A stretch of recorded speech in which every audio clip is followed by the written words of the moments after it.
complex and enduring empires. At its height, it stretched from Europe through the Middle East to the north coast of Africa, controlling the sacred cities of Mecca, Medina, and Jerusalem. Its swift spread was fueled by the fervor of Islamic holy warriors, known for the speed and power of their attacks.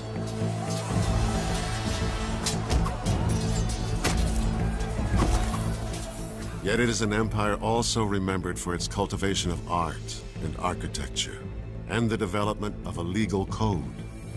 This is the story of a vast and mysterious kingdom, a kingdom where sultans and pashas schemed, and a harem of concubines produced heirs for the throne. It is an empire that continues to shape our world today. This is the Ottoman Empire.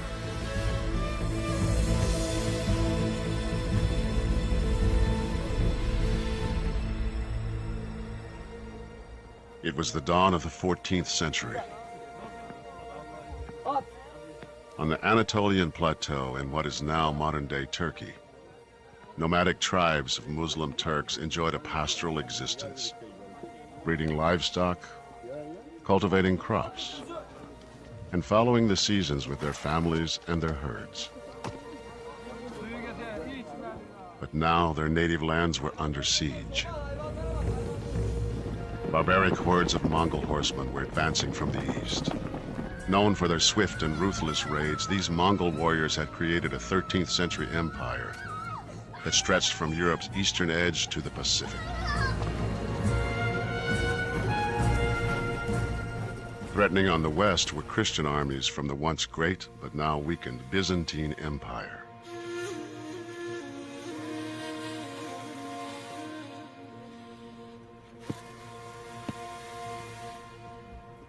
With their land and their way of life endangered from two sides, one man emerged as the tribe's leader.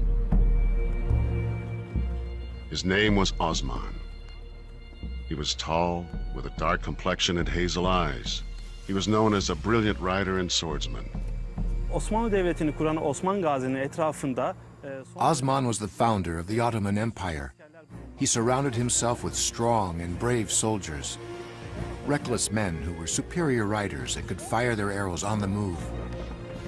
They were skilled in ancient Turkish Anatolian warrior tricks, ambushes, and hit and run tactics.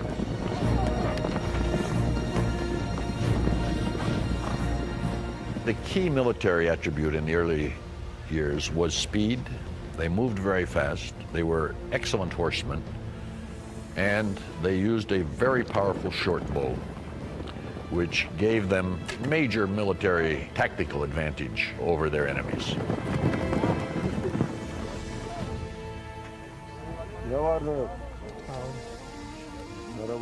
Contemporary accounts portrayed Osman as a man of the people, a down-to-earth leader.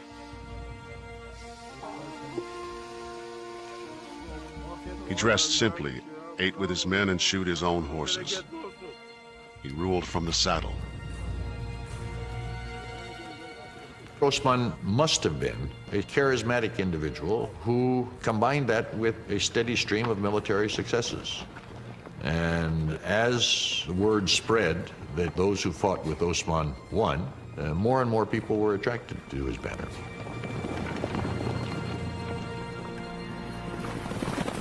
By the early 1300s, the Mongols withdrew, fearing the growing strength of the Ottomans. Osman then turned his attention to the Byzantines. Osman's enemy to the west, the aging Byzantine Empire, was in turmoil. It was almost 1,000 years old, dating from the year 330 AD, when Constantine moved the capital of the Roman Empire from Rome to Byzantium and renamed the city Constantinople. The Byzantine Empire had once been very great, but really ever since 1204, when the Knights of the Fourth Crusade occupied Constantinople, it had never recovered from the blow. And the blow it took from that experience allowed conquerors to move in from the east to capitalize on its weakness. And the last of these was the Ottomans.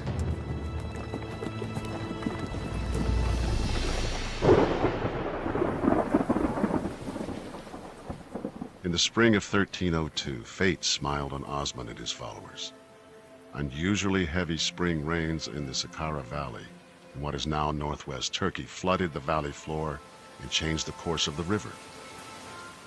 The fortifications along the old riverbed, built by the Byzantines to protect their border, were suddenly out of position and useless. This small act of nature shifted the course of history. It gave Osman and his warriors an opening to attack. Byzantium was in a very bad way. There was, let us say, a vacuum in northwest Anatolia, a vacuum of power, and into it they went. Some later accounts of this period by Muslim scholars suggest Osman's raiders were driven by a desire to spread Islam. But more recent studies indicate their motivation was more practical. Attacking the infidels attracted many Turkish nomad horsemen, very often from among rival Turkish principalities who wanted to fight against the infidel, but also attacking and capturing rich Byzantine towns meant more booty and spoil that were distributed among the warriors. Yiğitlerim, bu ganimetler hepiniz için. Gel yiğidim. Gel yiğidim. Many of the early Ottomans were Christians.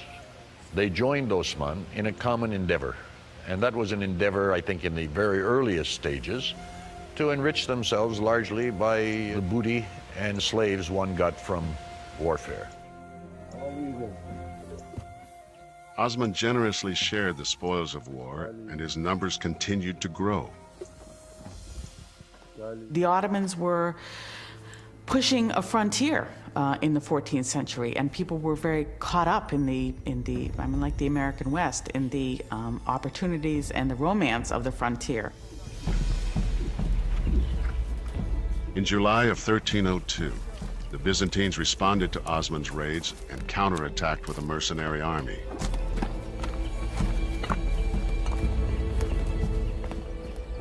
Osman used tactics he had learned from the Mongols. He dispatched a small squad to lure the Byzantines into a deadly ambush.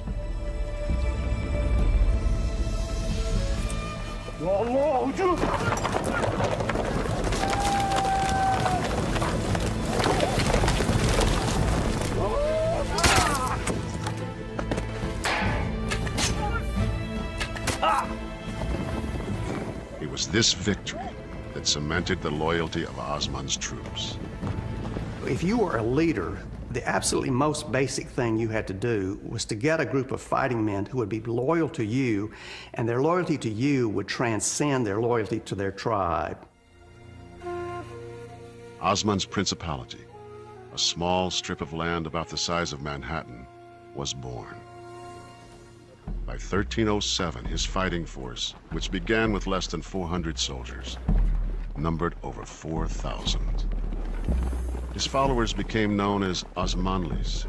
Western languages translated the word as Ottomans. Osman's power grew not just from the force of his personality, but also from the belief in his divine right to lead. Osman and his followers were Sufis, members of a mystical sect of Islam that was popular on the frontier because it didn't require praying in mosques or reading from the Quran. Some Sufis worshipped in part through dance. Practitioners were known as whirling dervishes. Although we call it a dance, it's not really a dance. It's a practice for that individual to forget himself, to get connected with the universe, to feel the universe, to feel the God through that way. One night, Osman had a puzzling dream. According to a treasured Ottoman legend, he envisioned a tree growing out of his navel. Its branches spread throughout the world. He asked a Sufi sheikh to interpret the vision. That Sufi sheikh told him that the dream meant that he would be the founder of a huge empire with many peoples under his sovereignty, and that this empire would encompass large territories and would bring much glory to the House of Osman and to Islam. Osman married the Sheikh's daughter. With the birth of their son, Orhan, the great Ottoman dynasty was born. Parmak. Şunu buraya kilitleyeceksin Osman'ım. Çenenin altına.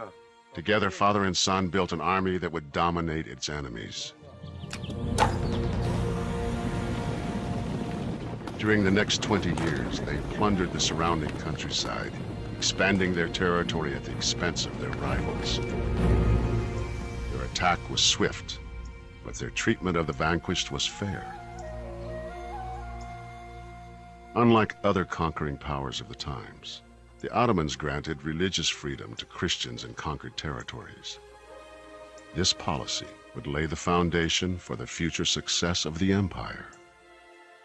I think the most important point to keep in mind about the early Ottomans is that they judged people on what they had to contribute, not ethnicity, not race, not religion. Any of the markers we use today simply don't seem to have been very important. By the time of his death in 1324, Osman had fathered an enduring dynasty.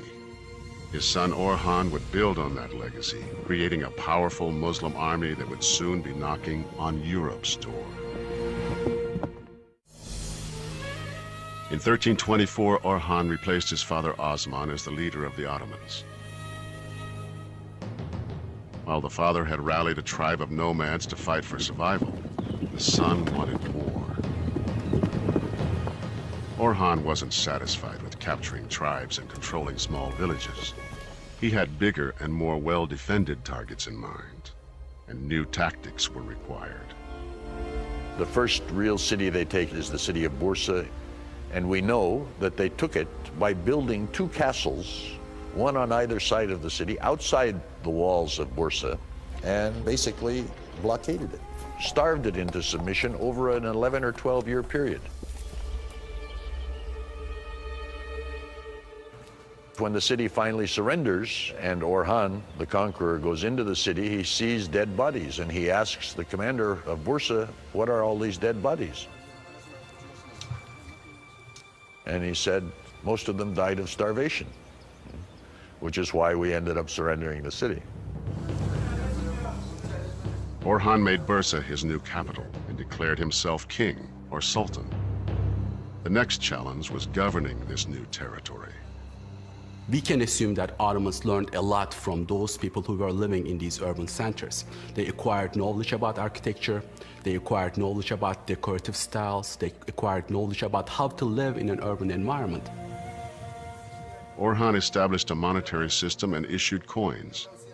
He opened schools and built both a mosque and a monument to his father Osman.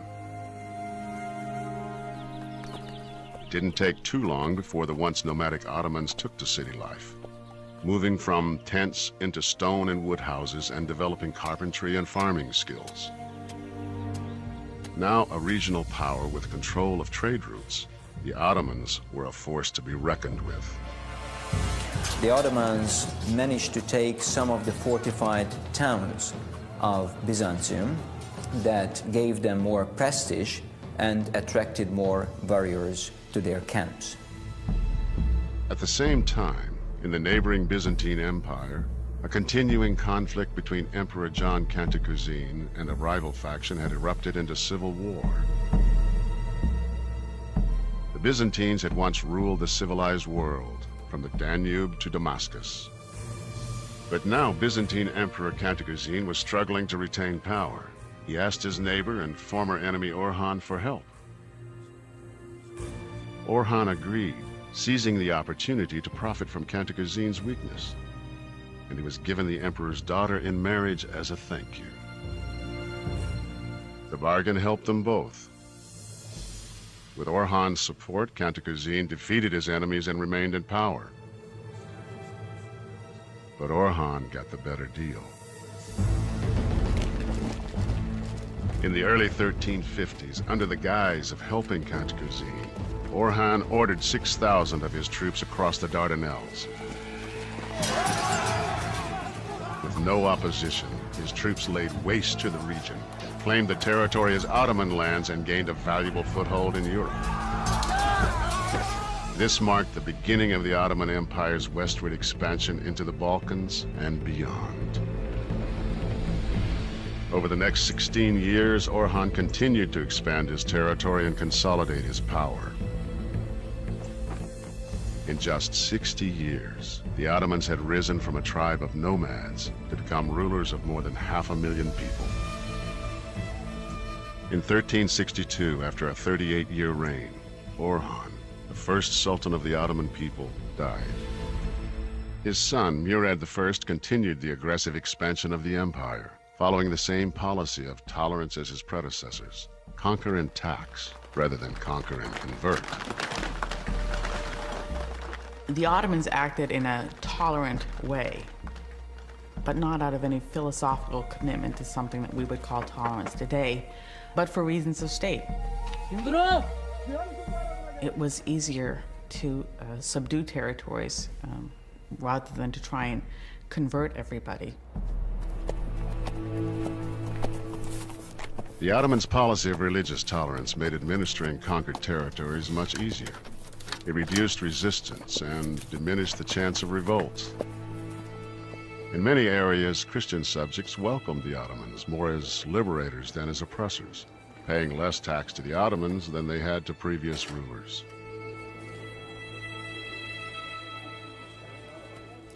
This had a kind of steamroller effect, which helps account for the speed with which the Ottoman conquests occurred, particularly in the Balkans.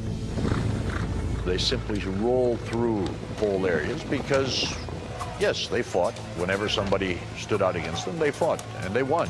But I think for every place they conquered by force of arms, they probably conquered 2 places by just a very effective PR system.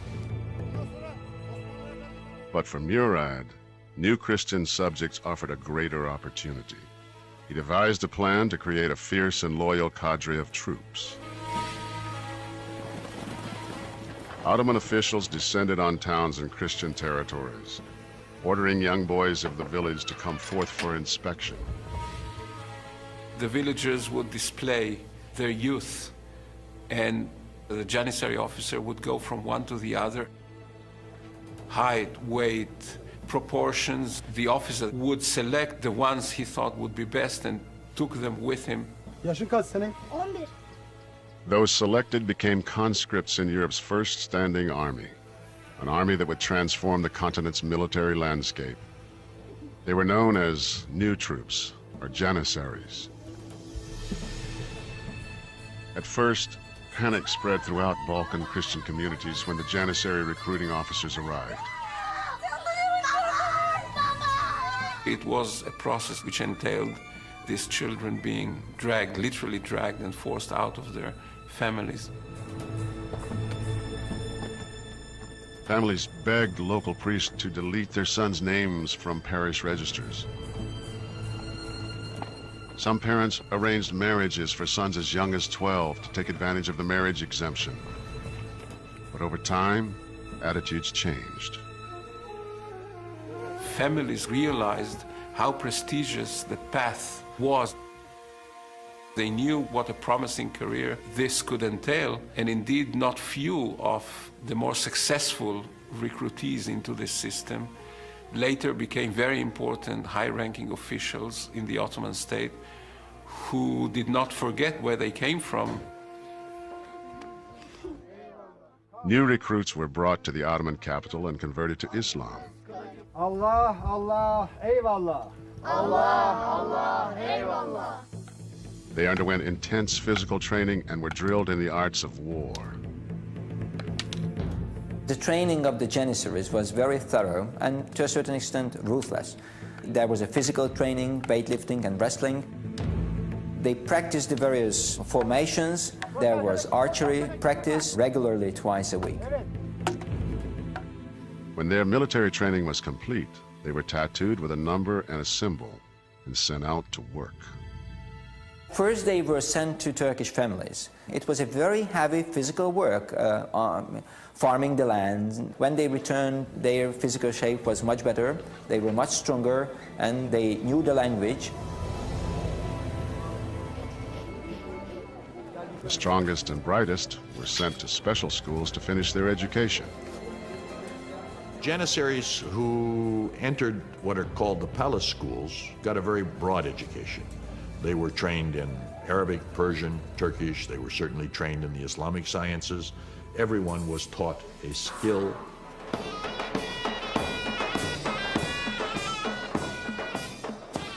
Some were trained to play in Mater bands that led Janissary troops into battle. The sound of their drums and pipes struck terror in the hearts of their enemies. The Janissary band was important to provide psychological support for the Janissaries, and it was especially important before enduring battles and major sieges.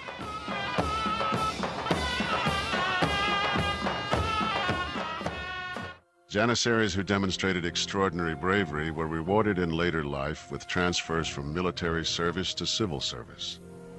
A select few became part of the Sultan's inner palace circle, the counselors and viziers who quietly ran the government. Others were returned to their homelands as administrators. In effect, they became deputies of the Sultan's royal family. So if you had been taken, let's say, at the age of 12, had been considered one of the top-notch kids, had been sent to the palace school. By the time you're 20, 21, and you pass out of that, you become an officer in the corps. You can become an officer in the provincial cavalry or an officer in some of the regiments of the palace. And eventually, you rise up, and you could even become the Grand Vizier. The only thing you couldn't become is the Sultan, because you're not a member of the dynasty. Whether as soldiers, advisors, or administrators of far-off lands, the Janissary's sole loyalty was to the Sultan. Murad's revolutionary concept gave him firm control over all his inherited and conquered lands, and turned the Ottoman state into a true empire, reaching deep into Europe. In 1389, Murad was 70 years old and still leading his troops into battle when he was mortally wounded in Kosovo. According to legend, as Murad lay dying, he named Bayezid, his younger rather than older son, to succeed him. Brooking no rival, Bayezid immediately ordered the murder of his older brother Yaqub. Murad's radical departure from eldest succession would set a deadly tradition and define the Ottoman dynasty for centuries. This whole question of being an Ottoman prince, you were going to have to kill all of your brothers, or they were going to have to kill you. It's hard to imagine. As you grow up, living what for us is the unthinkable.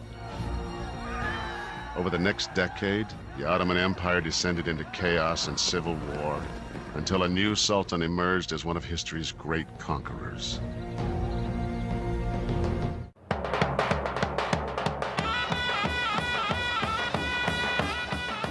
Through the early years of the 15th century, the fortunes of the Ottoman Empire rose and fell dramatically. Bayezid's overreaching expansion in Europe and Asia ended in defeat. But the next sultan, Mehmed I, rescued the empire from chaos and civil war, and his son, Sultan Murad II, led the Janissary Corps on a successful 20-year military campaign in Europe.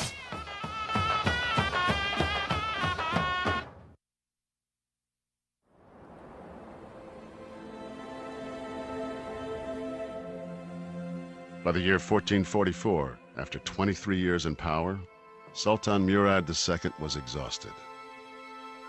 Murad II was tired of the burdens of ruling and warring and negotiating, and really wanted to retire and become a solitary scholar. Murad II then took an extraordinary and unprecedented step. He abdicated and handed over the monarchy to his 12-year-old son, Mehmed II. But the son's reign was brief, and Murad II's retirement was short, just 2 years. The rise of a coalition of his old enemies, including Hungary and Venice, sent Murad II back into battle. This time, he remained sultan until his death in 1451. When his son Mehmed II assumed the throne for the second time at the age of 19, he felt he was ready.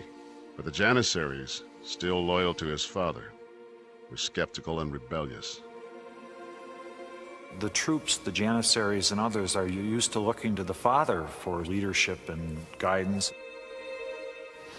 And this young kid comes on the scene and people say, well, why should we take him very seriously? As the Empire again edged close to chaos, young Mehmet's enemies circled, watching and waiting. He needed a bold stroke, a conquest that would win over the skeptics. He turned his eyes to Constantinople. Constantinople was a mythic place for the Ottomans. Constantinople represented imperial power, global success.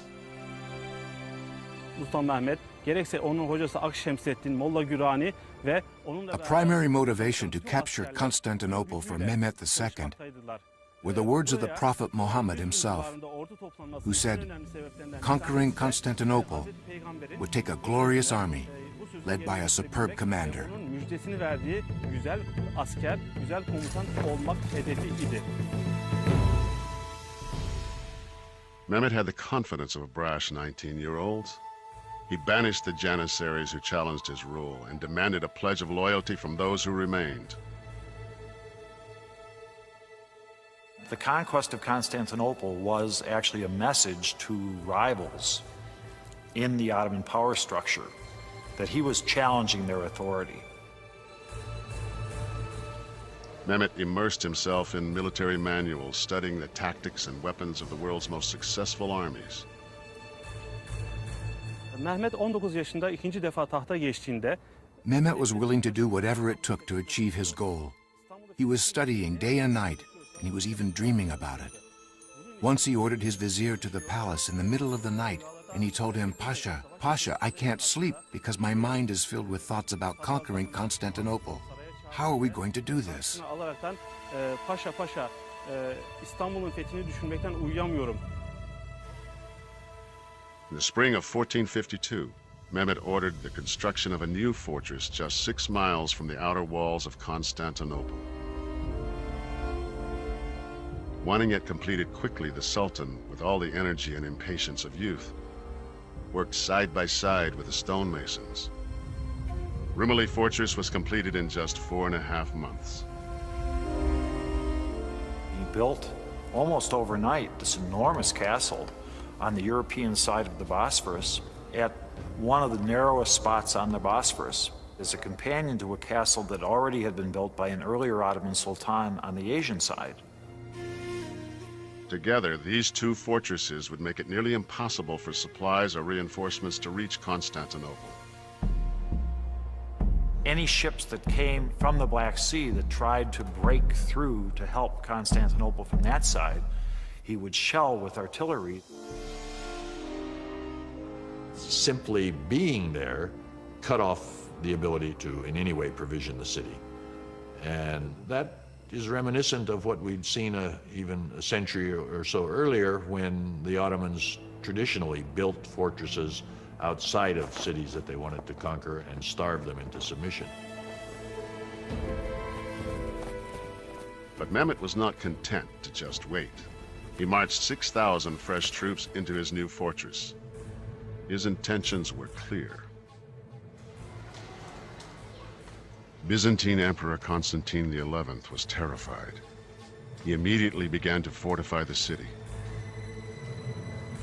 Imperial Constantinople in 1453 was an enormous walled structure with a few villages inside, very scattered centers of population, that basically the city had become depopulated. Yeah. While still the crown jewel of the dwindling Byzantine Empire, Constantinople was no longer the majestic, thriving capital it had once been. The population had shrunk from almost 1 million at the end of the 10th century to just 40,000. But as a fortress, it was still almost impregnable, with 14 miles of reinforced stone walls. In some places, 2 lines of walls as high as 40 feet. It was one of the strongest fortifications of its time. You can't imagine there ever being conquered by anyone. Those great walls are what kept Constantinople from being overrun by its enemies for centuries. Burası İstanbul'un kara tarafındaki kapılarından bir tanesi. This gate is one of the entrances to Constantinople. In times of peace, the Byzantines would open these gates to the public and to soldiers so they could enter the city freely. But in wartime, when the city was under threat, they would wall up the gate like this and block the entrance in order to keep the enemy outside. As you see here, the last wall built into this gate was when Mehmet II prepared to attack the city. Girmesinin engellenmesi sağlanmıştır. For months, Mehmet's spies probed the city for weaknesses. At the same time, Mehmet enlisted the help of a brilliant Hungarian cannon maker named Urban. Bizans'a top dökmek için Avrupa'dan gelmiş olan Macar asıllı topçu ustası Urban Urban had actually come to town to make cannons for the Byzantines, but Constantine couldn't afford to pay his price.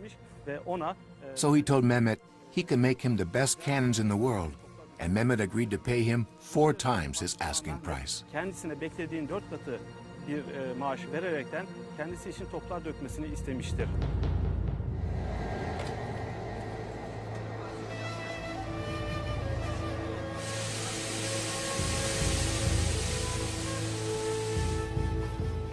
Urban built a battery of advanced artillery pieces, including the world's largest cannon.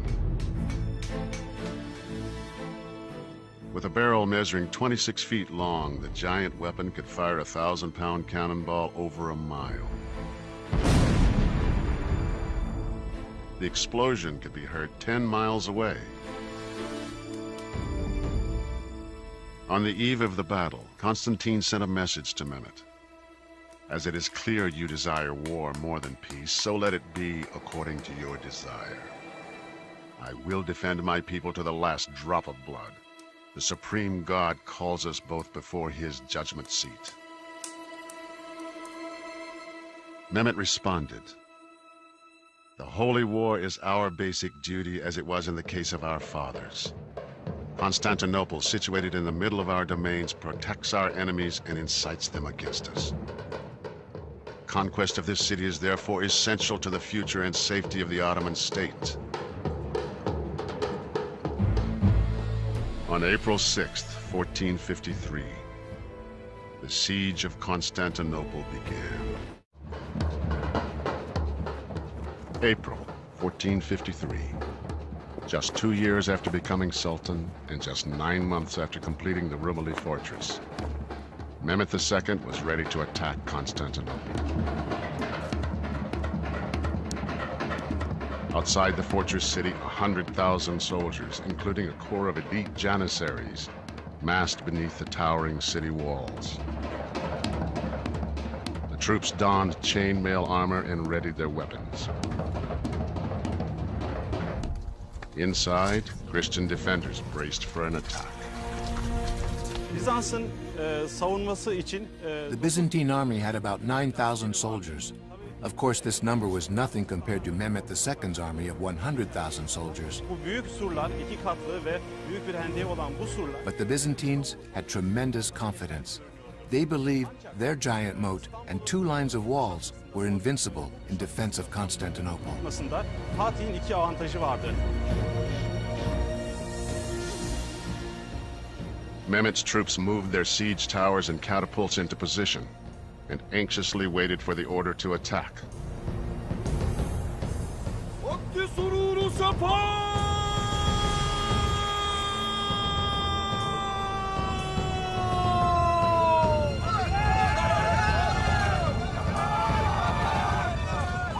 On April 7th, Mehmet launched the first wave of his assault against the land walls of the city.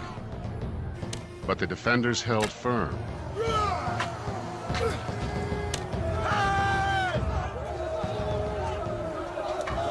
Birinci surdan sonra esas sura, bu büyük sura doğru ilerleyerekten The Ottoman soldiers who managed to get past the moat and the first line of walls ran up ladders that they leaned on the second line of walls. But the soldiers on these ladders came up against hot burning oil called Greek fire. This Greek fire would incinerate anything, including people. Also, Mehmet had built mobile siege towers as tall as the walls themselves. But these towers were made of wood and leather, and the Greek fire would burn them all. A huge number of foot soldiers who were not the elite Janissaries were used by Mehmed II as cannon fodder. And they were doing the initial damage by softening the city. As ground forces continued their attack, 150 ships of the Ottoman Navy approached the city and readied their guns. Constantinople is on a peninsula, and Mehmet's spies had learned that the seaward walls facing the Golden Horn were not as thick as the land walls. But when Mehmet's navy tried to attack, the Byzantines were ready. Before the Ottomans arrived, though, the Byzantines stretched a chain along the Golden Horn in order to deny access to the Ottoman navy. It was important because by denying access, they could concentrate the forces along the land walls.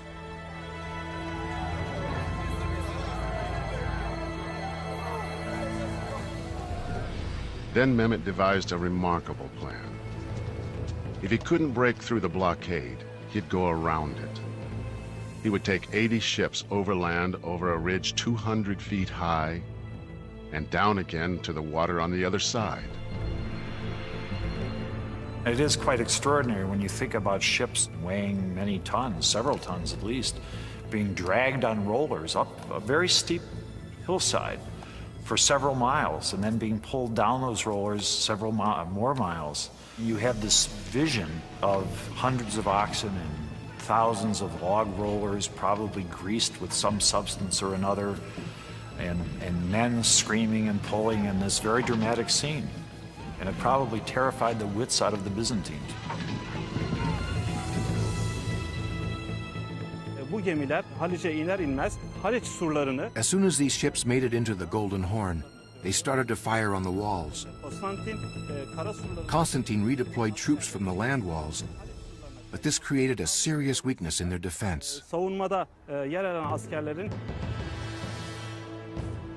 At the same time, teams of oxen and hundreds of men dragged Urban's monster cannon into position to assault the land walls. yapabilmekte. The giant cannon could only be fired 3 times a day. Arttığından dolayı It would get so hot after firing that the Ottomans had to use olive oil to cool it down to prevent it from cracking during firing. atış esnasında topun çatlamaması sağlanmıştır. The big gun, along with Mehmet's other artillery batteries, pummeled the walls. Surların önüne 14 ayrı batarya yerleştirdi ve bu bataryalar Mehmet had 14 artillery batteries positioned in front of the walls, and they fired day and night. atış sistemi gerçekleştirdi. To complement the big cannons, he developed a unique firing system for destroying the fortress. The cannons would aim at 3 points on the walls and fire continuously at these points. Kısmı yıkıldı ve askerler yıkılan yerlerden surların içine girdiler. On May 29th, 1453, after 7 weeks of intense siege, Mehmet gave the order for what would become the final assault.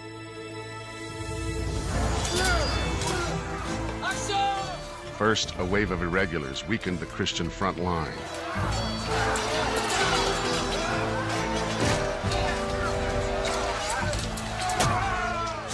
Next, a second wave of regimental troops intensified the battery.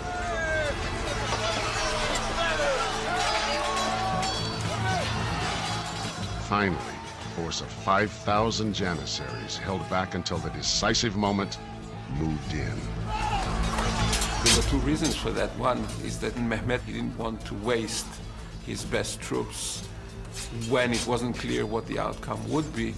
And secondly, the Janissaries were not that happy about being used as cannon fodder, and they expected to be thrown into battle when they could decide it, and of course reap the glory, which to a large extent they did.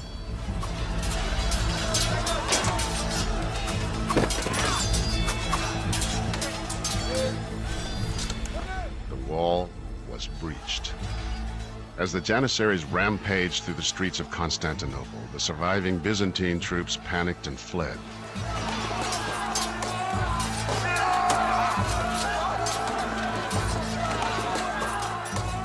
Emperor Constantine knew all was lost. He hurled himself into the midst of the enemy and was cut to pieces.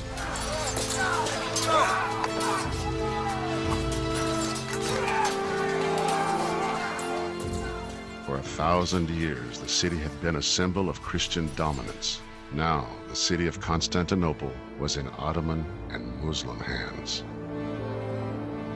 This had been the dream of Islamic conquerors all the way back till late in the lifetime of the Prophet Muhammad, when the first Arab attacks were launched against the city. And now, for the first time, this 19, 20-year-old upstart had done what nobody else had done. And this, of course, gave him great prestige throughout the Islamic world. In victory, Mehmet had one last concern. He was obligated by Ottoman tradition to grant 3 days of pillage to the conquering army. The soldiers could legally take any movable property and could rightfully enslave any of the city's population. But Mehmet had no interest in having his new capital sacked. On the second day, he entered the city at the head of a procession and put an end to the pillaging.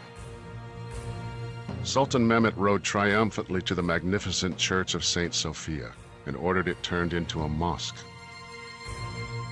The Christian cross was torn down and replaced with a crescent, the symbol of the Ottoman Turks. The Ottomans had captured the Second Rome. With the capture of Constantinople, the Ottoman Sultan became a Caesar, an emperor, the successors of Rome. The fall of Constantinople shocked Western civilization. There were ceremonies of mourning in St. Peter's in Rome. Pope Pius II urged Mehmet to convert to Christianity. Instead, this Muslim sultan declared the city the capital of his Islamic Ottoman Empire. With this monumental victory, Sultan Mehmet had changed the course of world history and forever would be known as Mehmet the Conqueror. It was the beginning of the golden age of the Ottoman Empire.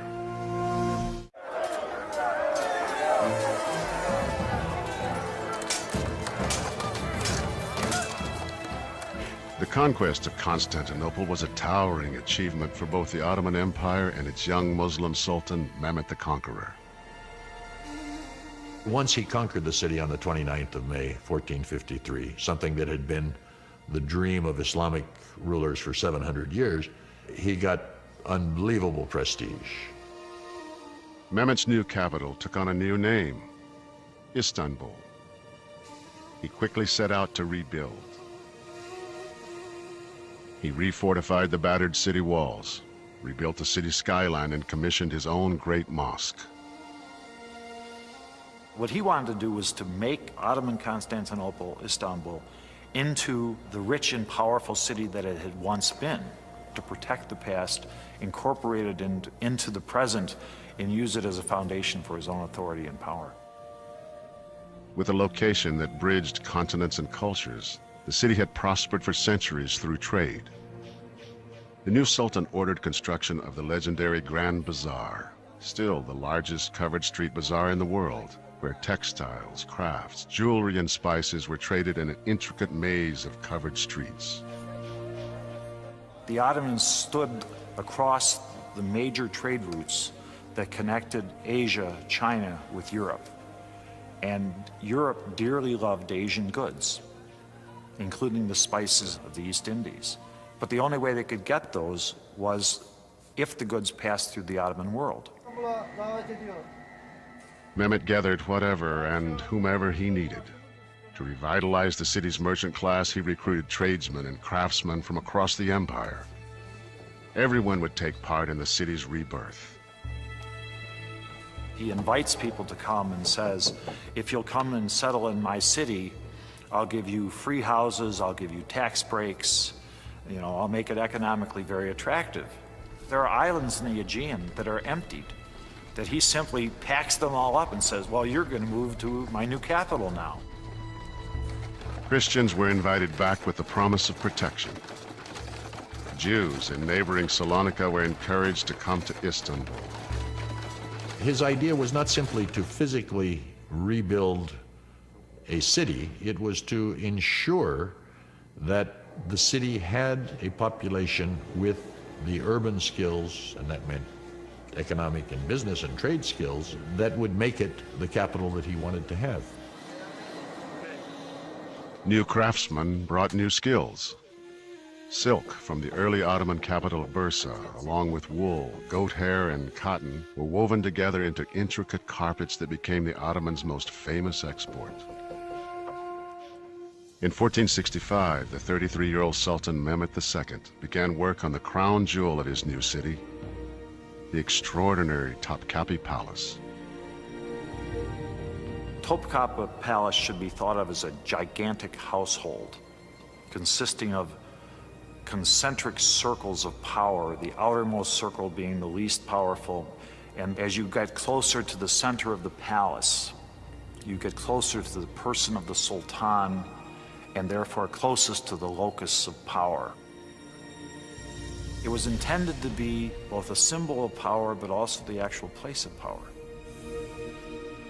The massive 173-acre complex would ultimately include 10 mosques, 2 hospitals, 5 schools, 12 libraries, and 22 marble fountains. What you see in the background here are the chimneys of the kitchens. One of the things that I always think about when I look at those chimneys is that we call it a palace, but it was really a city. We have the registers of the food purchased and the cost and the amounts. At least 5,000 people a day were fed here. So this was a massive operation. Topkapi Palace was, in fact, a city within the larger city of Istanbul. Mehmet governed both in royal fashion. He took over much of the trappings of the Byzantine emperors, of the Eastern Roman Empire. The bread that the sultans ate came from a very special wheat grown in 2 villages in Bursa. And even as late as the 17th century, in the old palace in Bursa, there were 200 janissaries whose entire job in life was to sort through the flour, make sure there were no impurities, and send so many 100 pounds of this a week wherever the Sultan was. The Sultan ordered 2 mountain villages to supply ice year-round for Topkapi. Once a week, 200 donkey loads of ice would go down to the sea, be sent to Istanbul to cool the sherbet served at the meals in the palace here. Mehmet's religious tolerance and his broad interests in art and commerce transformed Istanbul into the vibrant new center of the Islamic world. He surrounded himself with Byzantine historians, philosophers, writers, diplomats. He was interested in many of the things that his contemporaries in Europe were interested in. He was, I guess, as close as I can think of to a sort of Ottoman Renaissance man as one can imagine. But his civic interest didn't alter Mehmet's military goals or aggressiveness. Rebuilding Istanbul required money, and new conquests generated new revenues. For 25 years, he waged war against the Christian territories, pushing the outer boundaries of the empire into Romania, Albania, and Bosnia, and dominated his enemies. His primary goal was to conquer Christian lands, then subdue them and tax them. He pushed very hard. He's in some ways a kind of Napoleon-like figure. I mean, he very definitely is a dynamic and decisive military man who also has a lot of ideas that spill over in other respects. After an extraordinary 30-year reign, Mehmet the Conqueror died of natural causes on May 3rd, 1481. He was 49. Mehmet had reinvented the empire, but he had also left it somewhat exhausted. After years of constant military campaigns, the Janissaries were tired and growing mutinous. Islamic religious leaders were also angry. They resented the Sultan's attempts to assert his authority in what were traditionally religious matters. He was also a person with too much voltage. By the end of his reign, there was a real demand for a relaxation from his over-aggressive policies and a move back towards stricter Islamic norms. This struggle for control within the Islamic faith would plague Mehmet's successors. The Ottomans were heading for violent and enduring clashes within the Islamic world. After Mehmet the Conqueror's death in 1481, the Ottoman Empire enjoyed a period of relative tranquility under his son Bayezid II. But Bayezid's peaceful nature and cautious approach proved to be his undoing. His sons argued for a more aggressive and forceful policy. In 1512, his son Selim won the support of the Janissaries and forced his father to abdicate. Selim's reign began brutally, even by the standards of Ottoman succession. Some historians believe Selim poisoned his father. He then ordered his 2 brothers and 5 nephews killed. Selim had come to power and maintained power by sheer force and force of personality, and was quite unhesitant to utilize violence. He was also a man who ruled by fear.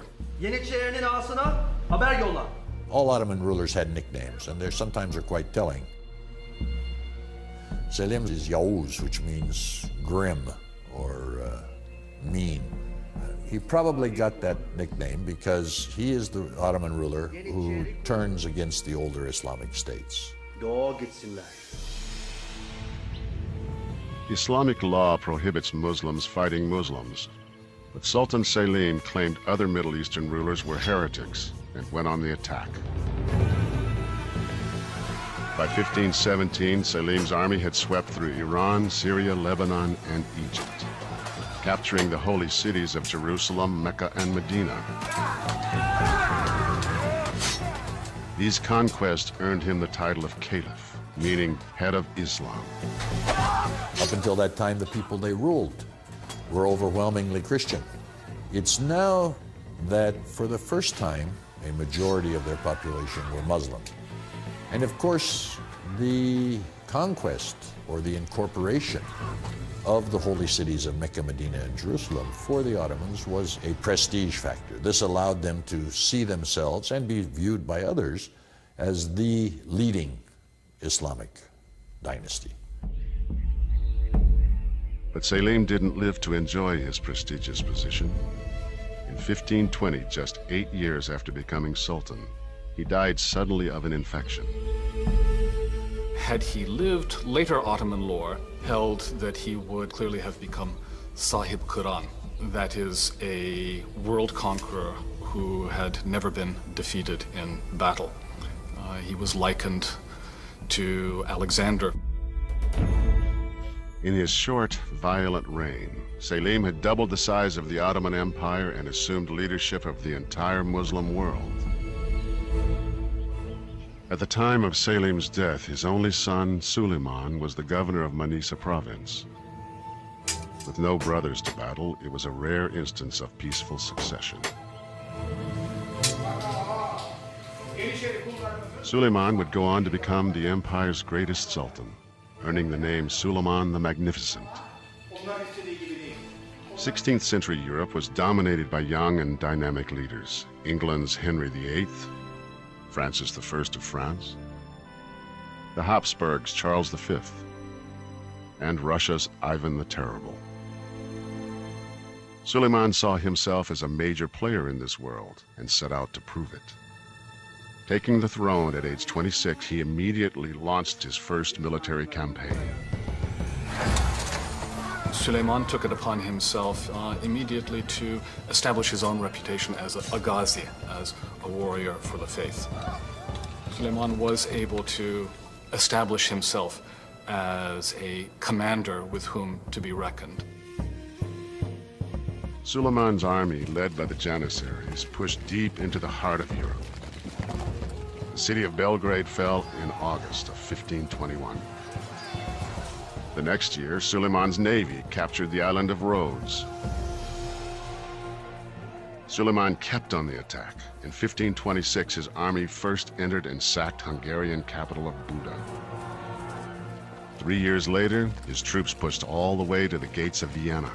The Ottomans were now a force in European affairs. To expand the empire further, Suleiman knew he needed a stronger navy. The Ottomans are engaged in a fundamental battle with Spain for control of the Mediterranean. So there is a major superpower battle going on throughout the 16th century for mastery of the Mediterranean. And the Ottomans needed the very best naval commander that they could get. Suleiman offered one of the Mediterranean's most feared pirates, then called corsairs, the role of admiral of his fleet.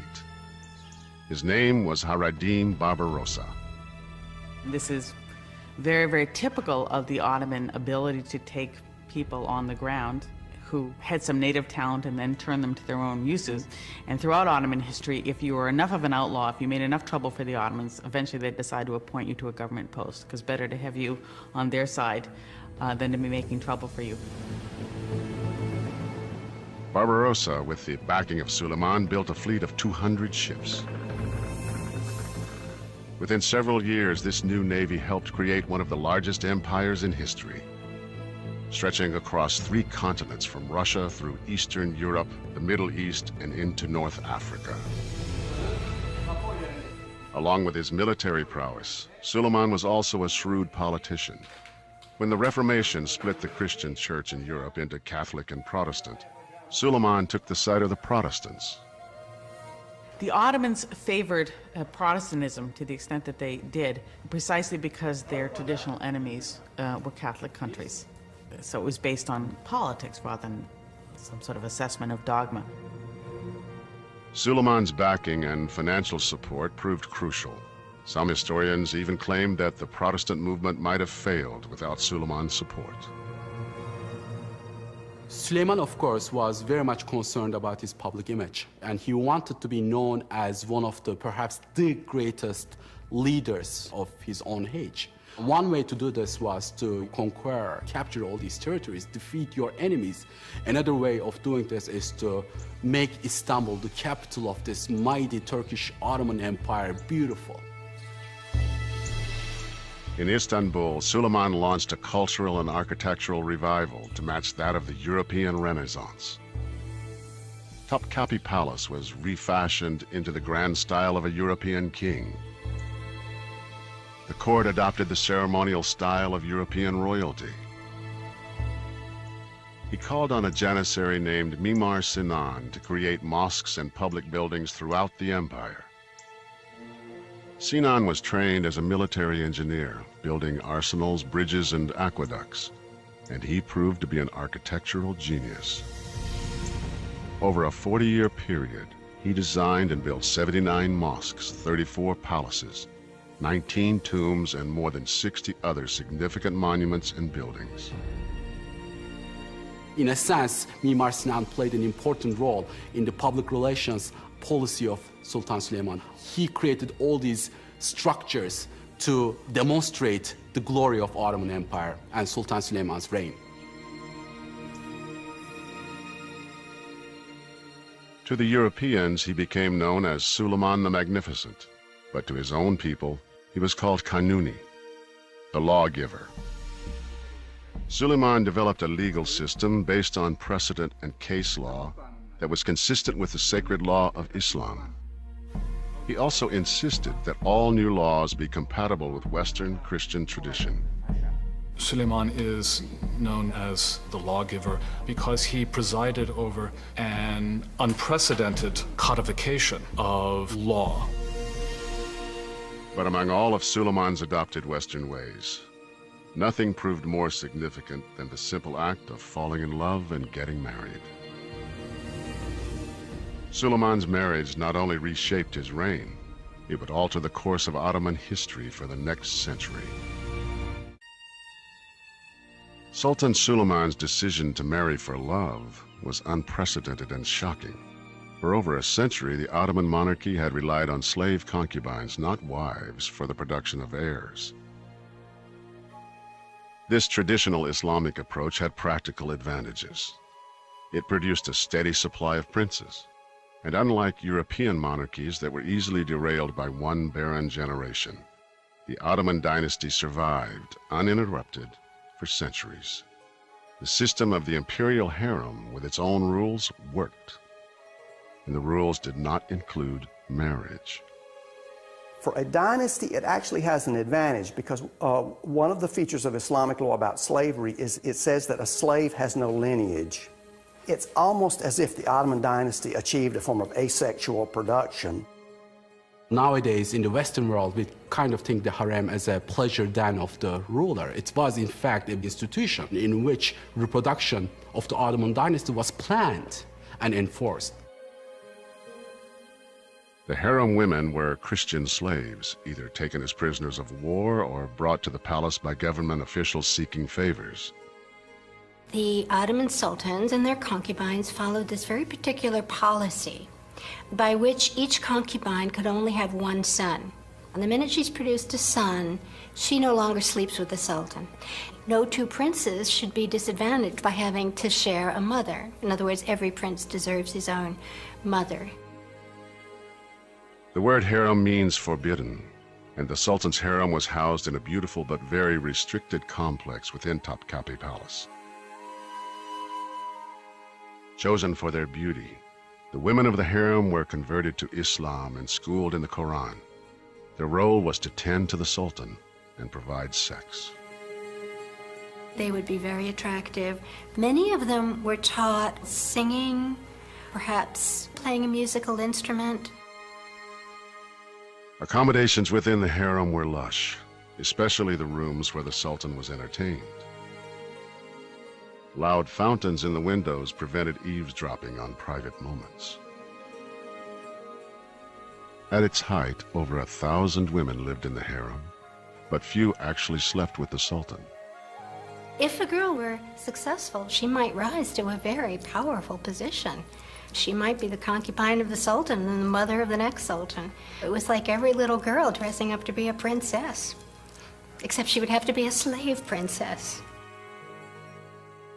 There was a strict hierarchy within the group. The most beautiful and highly trained women were allowed to sleep with the Sultan once. Among those who bore him a son, his favorites became Hasaki. These were the closest the Sultan would come to having a traditional marriage.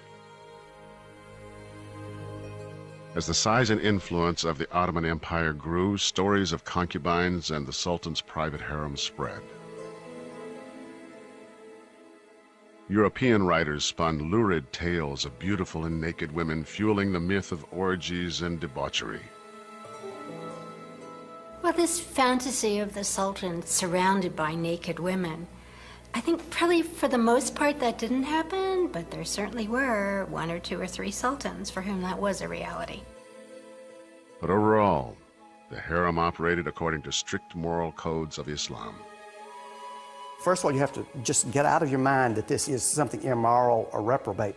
Islamic law recognizes to reproduce with concubines as a legitimate phenomenon.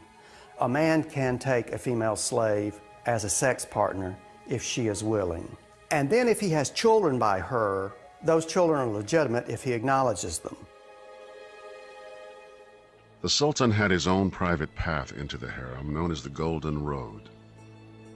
The only other men allowed entrance were castrated male slaves called eunuchs, who guarded, protected, and trained the concubines.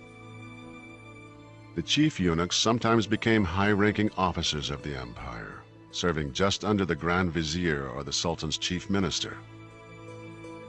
This was a highly regimented world, until Suleiman placed his handkerchief on the shoulder of a Ukrainian slave girl named Roxolana. He instructed her to return it to his quarters that night, and thus began a romance that would change the course of the empire forever. She becomes his great love, and very special things are done for her. He breaks with a number of previous customs, traditions for her. The Sultan sold all his concubines as virgins and committed to an unprecedented monogamous relationship with Roxolana. She produced 6 children with him.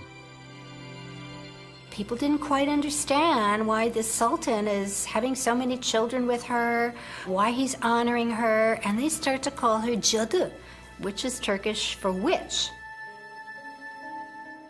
Then, in 1534, Suleiman made a highly controversial choice. He and Roxolana were officially married.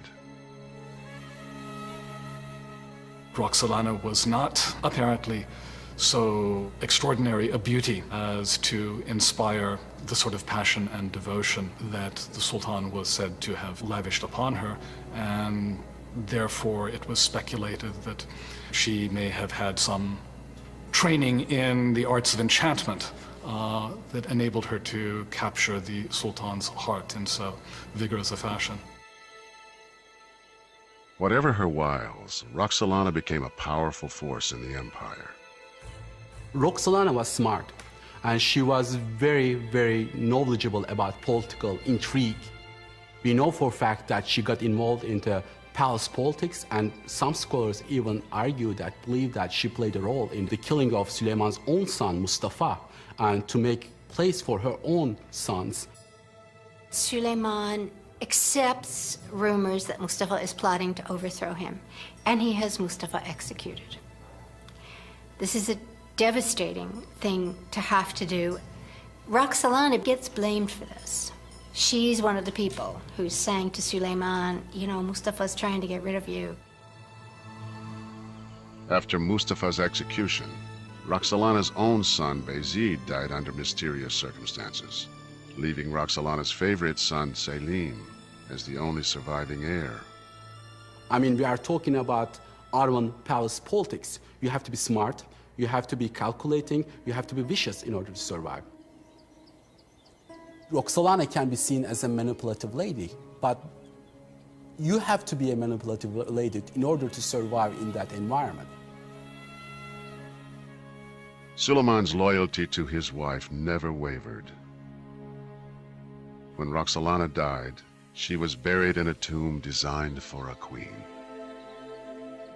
8 years later, in 1566, the Ottoman Empire's greatest leader died in his sleep while on campaign in Hungary.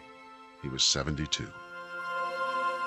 Sultan Süleyman really sought to create a world empire. It was certainly a single reign marked by the greatest territorial expansion. It was marked by an extraordinary degree of institutional innovation and organization. Süleyman's reign is a zenith. Suleiman's 46-year reign saw dramatic advances in law and in art and architecture.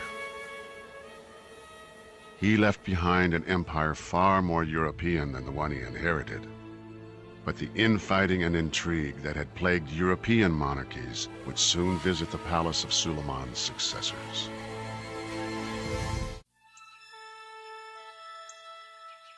The 46-year reign of Suleiman the Magnificent marked the peak of the Ottoman Empire.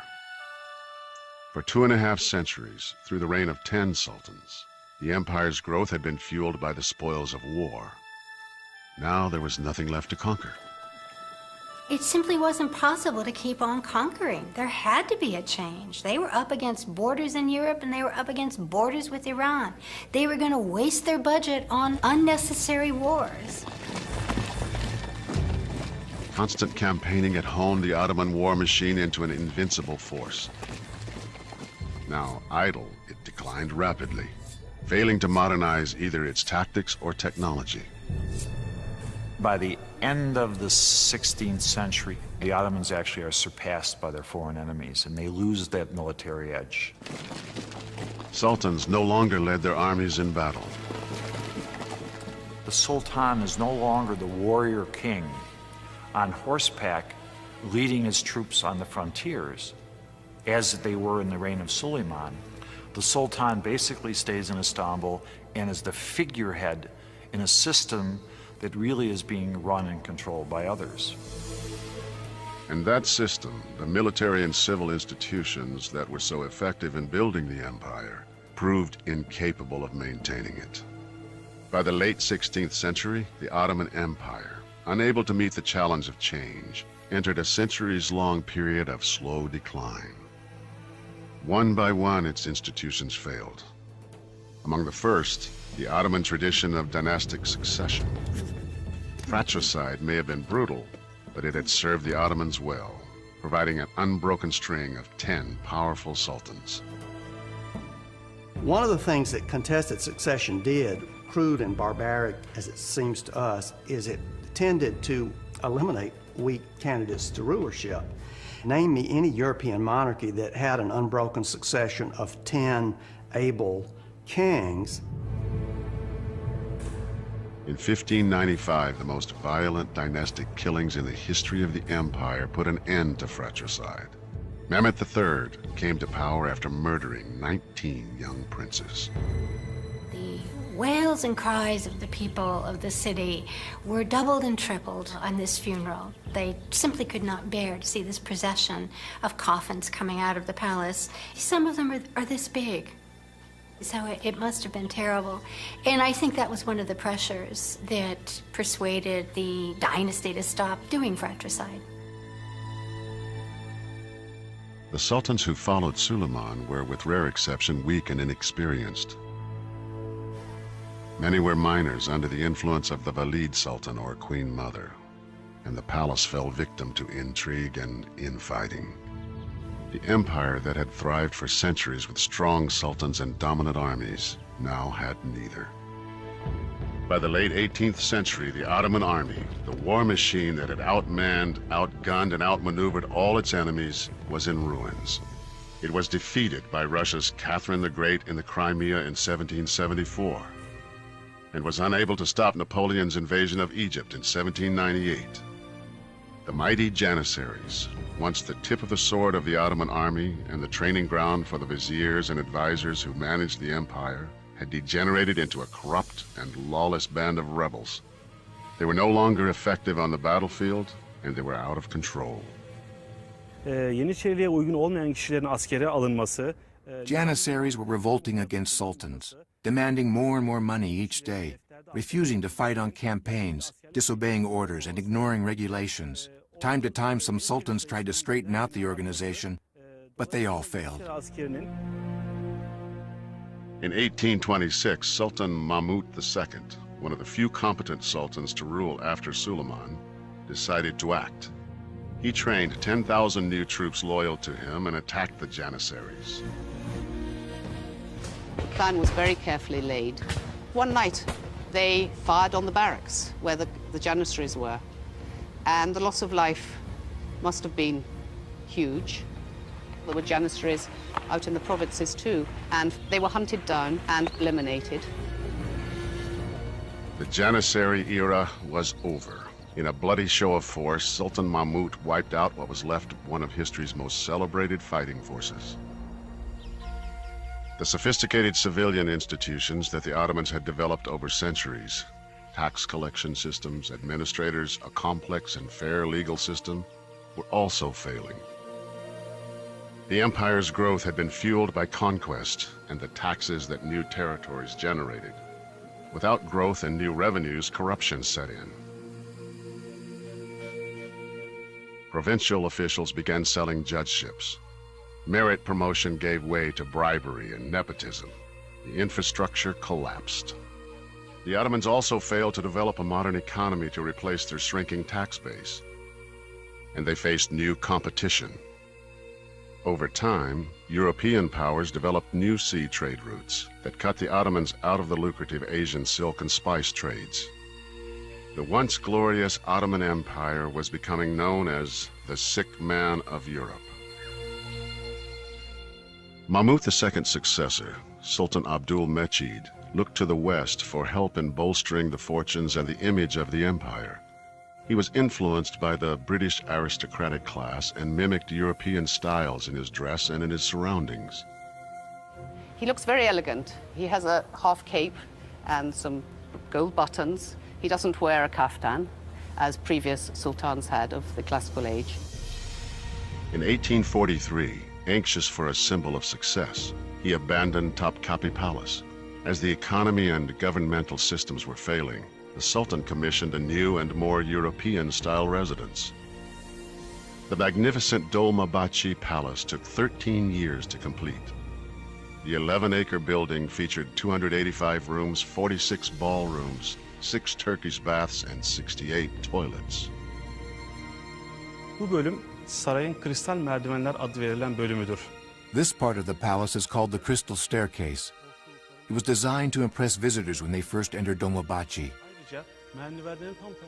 In addition to the crystal balustrades, the ceiling itself is also built of crystal, so that the light that streams through forms a magnificent display of the 7 colors of the rainbow. The ceremonial throne room was one of the largest ballrooms in Europe, designed to host state affairs for 2,500 people. The 4.5-ton chandelier was a gift from Britain's Queen Victoria. Bu saray, Osmanlı Devleti'nin inşa ettiği ikinci büyük saraydır Topkapı Sarayı'ndan sonra. This palace was built to show the glamour and the wealth of the Ottomans to foreign diplomats. But the palace came at a great cost. The Ottomans had wars and economic crises, and spending billions of gold lira and tons of gold on the construction of Dolmabahce only made the financial situation worse. Bu bölgedeki devlet adamlarına ait The Ottomans have declared bankruptcy in 1876, and the Ottoman debt burden is crushing, and in fact, more Europeans work for the Ottoman debt administration in the empire than do Ottoman officials work for the Ottoman Ministry of Finance. The reign of Sultan Abdul Hamid II would lead the Ottoman Empire into the 20th century. He continued to try to rebuild the reputation of the crumbling empire. He commissioned the most prominent photographers of the day to document the best of the empire: schools, hospitals, and manufacturing. The Sultan personally presented over 1,000 photographs to the U.S. Library of Congress and the British Museum, hoping to convince the Western world of the Ottoman Empire's technological development and industrial advances.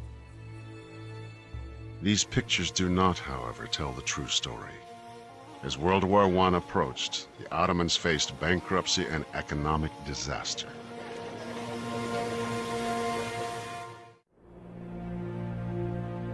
As the 20th century began, the Ottoman Empire was falling apart, stumbling from economic to political crisis. It was quite difficult and problematic for Ottomans because we see the emergence of nationalism and nationalistic ideologies during this period, especially in the Balkans first. Many of these peoples wanted to develop their own separate nationalistic identities. And some were successful in gaining independence from the Ottoman Empire. But this was not the case for the Christian Armenian minority, who had lived in the region for 3,000 years.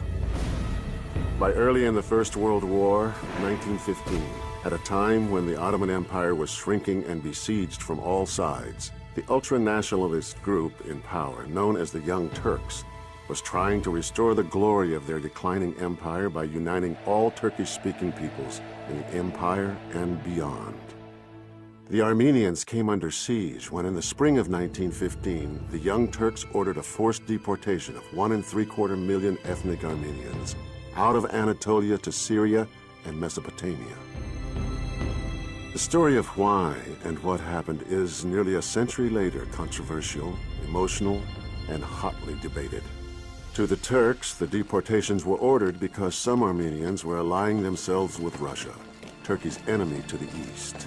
To the Armenians, this was a pretext. The deportations were ordered out of a desire to rid Turkey of Armenians forever.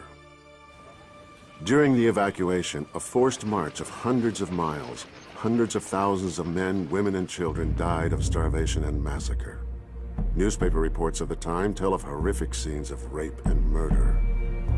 Henry Morgenthau, the American ambassador to Turkey, later wrote, "I am confident that the whole history of the human race contains no such horrible episode as this."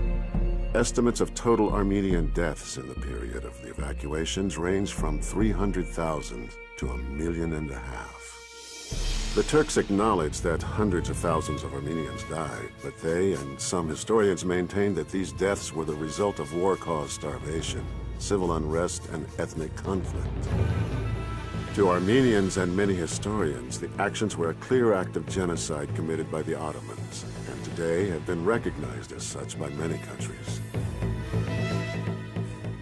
As the Ottoman Empire continued to fail, a power vacuum developed that the British and the French were only too happy to exploit. Both nations were establishing their own spheres of influence in the region, competing with each other and challenging the Ottoman Empire for control of the Middle East. From these troubled times, a new leader emerged, as brave and passionate about these Ottoman lands as the great sultans. His name Mustafa Kemal. Osmanlı Devleti, Since its first days, the Ottoman Empire has trained many great leaders. Without a doubt, Mustafa Kemal was the last and the most famous among all these leaders. hiç şüphesiz Mustafa Kemal'dir. During World War I, the Ottomans sided with Germany against the forces of Great Britain, France, and Russia. At the famous Battle of Gallipoli, Mustafa Kemal earned his reputation as commander in the best Ottoman tradition. On February 5, 1915, British warships sailed towards the Dardanelles with the objective of capturing Istanbul. Ottoman troops dug into deep trenches and defended their position against thousands of Australian, British, and New Zealand forces. Kemal figured out where the British might make their landing, and when they came, a group of Turkish soldiers were running away from the front, and he appeared on the scene and he asked them, "Where are you going?" And they said, "The enemy is coming." And he said, "Right down over that ridge." And he said, "Well, stop running away. Fix your bayonets, lie down, and we'll hold them off right here." And they did that and were successful in holding them off. During the battle, a piece of shrapnel hit Kemal in the chest. Miraculously, his pocket watch took the force of the blow and his life was spared. This was very important because it convinced Mustafa Kemal of his immortality. He didn't die when he should have, and so in addition to all his other virtues and his other capacities, he also now had the sense of immortality. Kemal's determination and defiance motivated all around him. His men attacked and defeated the enemy. 9 months of gruesome battle at Gallipoli left an estimated 46,000 Allied and 66,000 Ottoman soldiers dead. There were over 200,000 injuries. Incredibly, the Turks had defeated their enemies. Mustafa Kemal's division had courageously and successfully defended the Ottoman lands. However, in 1918, the end of World War I meant defeat for the Germans and their Ottoman allies. The fact that the Ottomans sided with Germany in World War I is huge. It's with us even till today, because they chose the losing side of the war. There was no way the Ottoman Empire was going to be allowed to survive. After the war, in the Treaty of Sèvres, the victors divided up the empire, giving portions of the Ottoman homeland of Anatolia to Greece, France, and Italy. This is the creation of the modern Middle East. I mean, this is what allowed the French and the British to go in and to start territorial acquisition. It was this treaty, signed by Sultan Mehmet VI, that energized the Turkish nationalist movement. The leader of this post-World War I movement was Mustafa Kemal, who emerged from the war as the only undefeated Turkish commander. Mustafa Kemal became a national hero. The Turkish people found themselves a new father in the presence of Mustafa Kemal, and he became the leading personality of the time. He set up a provisional government in Ankara. Over the next 4 years, Kemal's nationalist forces recaptured all of the occupied parts of Anatolia, what is now Turkey. He will always be remembered and venerated because there may not have been a Turkey if he hadn't led his troops, he and his fellow commanders, to secure some territory for the population. Parliament offered Kemal the Sultanate and the Caliphate, but he had other ideas. Long a critic of the corrupt rule of the sultans, Kemal shocked Parliament by abolishing both sacred titles. He threatened his colleagues that if the proposition was not carried, some heads would be cut off. Fights broke out. Some politicians fired guns on each other, but Kemal won. Mustafa Kemal abolished the Ottoman Sultanate and exiled the last of the Ottoman sultans, and that officially was the end of the dynasty. After more than 600 years, the Sultanate of the Ottoman Empire was over. The last Sultan, Sultan Mehmet VI, left Turkey aboard a British warship. The end of the Ottoman Sultanate was a major event in Middle Eastern history. It is an event that the area is still wrestling with. There are hundreds of thousands of people still living in those areas that were born in the Ottoman Empire. On October 19th, 1923, the Republic of Turkey became an independent country, with Mustafa Kemal as its first president.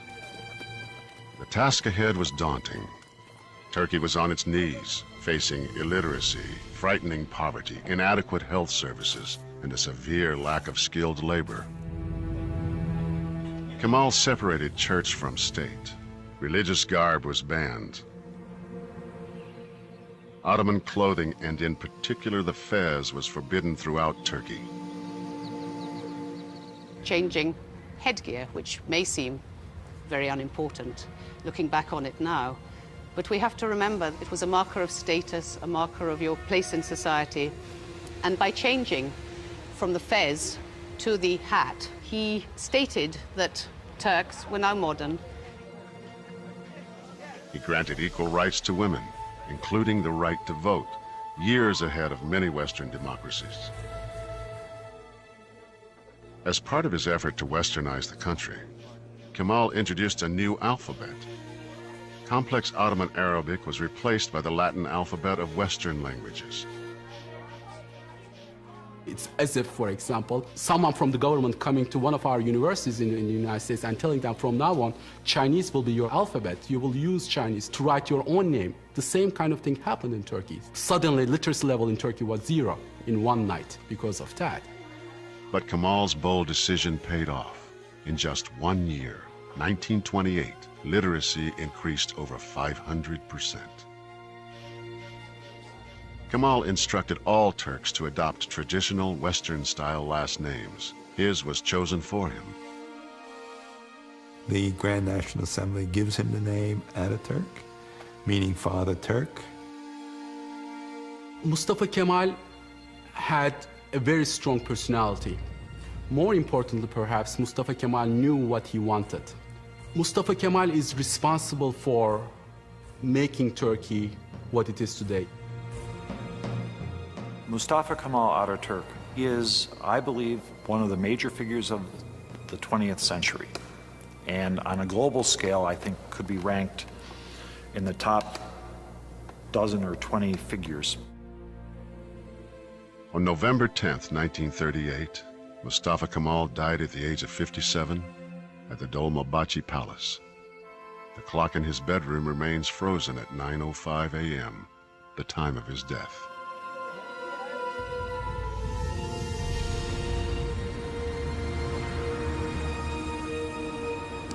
And to this day, at the same hour on the day of his death, people all over the country stop for a moment to remember Mustafa Kemal Ataturk.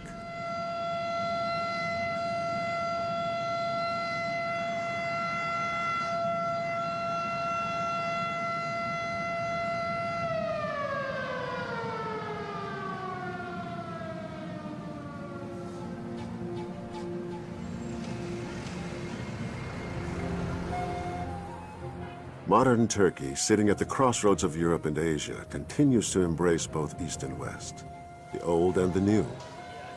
Its exotic blend of cultures, past and present, is most visible in Istanbul. Even today, with all of the skyscrapers that have appeared in other sections of Istanbul, the old section of the city is still dominated by these wonderful Ottoman imperial mosques and by the Topkapi Palace complex as well. The influence of the Ottoman Empire is felt not just in Turkey, but in the Middle East, the Balkans, North Africa, and the Arabian Peninsula. Osmanlı Devleti, tarihin gördüğü en büyük 3. imparatorluktur. The Ottoman Empire maintained power for nearly 600 years in 3 continents. During these 600 years, they constructed unique architectural monuments, created millions of artistic works, and raised numerous scientists and high-quality statesmen.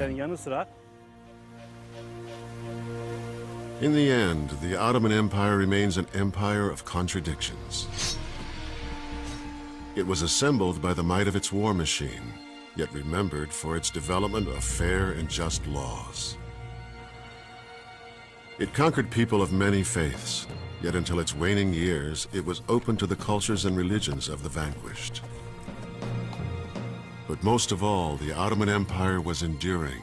From its beginning in the 14th century to its dissolution in the early 20th, it spanned the reigns of nearly 40 sultans and assembled one of the largest landmasses in history. And like all great empires, its legacy continues to shape our world today.